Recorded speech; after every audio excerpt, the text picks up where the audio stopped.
here's another option for your sun salutation journey, Ashtanga Namaskara. Ashtanga Namaskara is 8-limbed pose. And the reason it's called an 8-limbed pose is because there are 8 different points that are on the floor.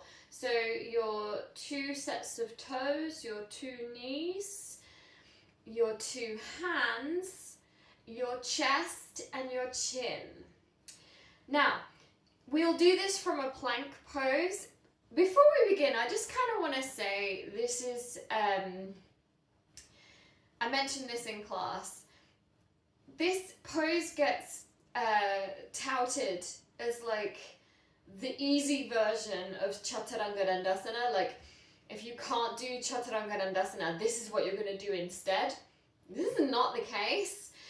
There's a lot of pressure on the wrists and a lot of extension in the lumbar spine when you lift your butt. This can be a lot harder than Chaturanga Dandasana, especially if you're putting your knees down to build strength for that Chaturanga pose. So I would not listen to anyone that says, oh, this is the easy version. It isn't. So, from a plank pose, you find your high plank, and if you struggle with plank, don't worry, we're not going to be here long, because immediately we're going to put the knees down. Now pay attention, the toes are curled under, the knees are down, fingertips are spread.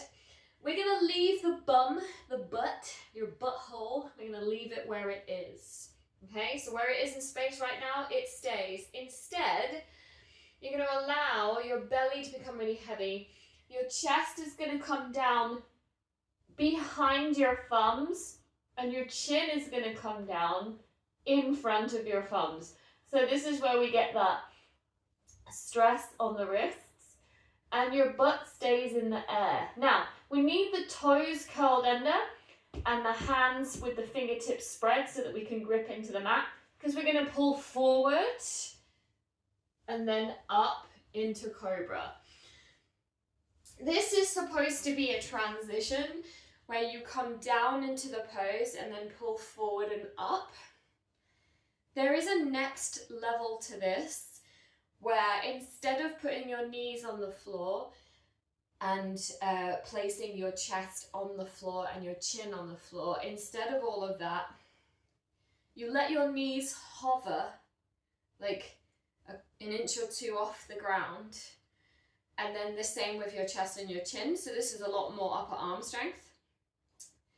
And then you hold that and then pull yourself through and up. So I'll attempt to show you what that looks like. Yesterday was arm day, so it's gonna suck, but we'll give that a go.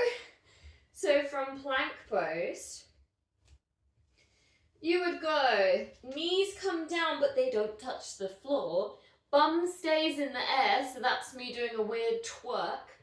Chest and chin comes down, nothing's touching the floor here, and then we pull forward and up. So this is nicer if you want to come to upward facing dog instead. And then you would pull up and back into your downward facing dog.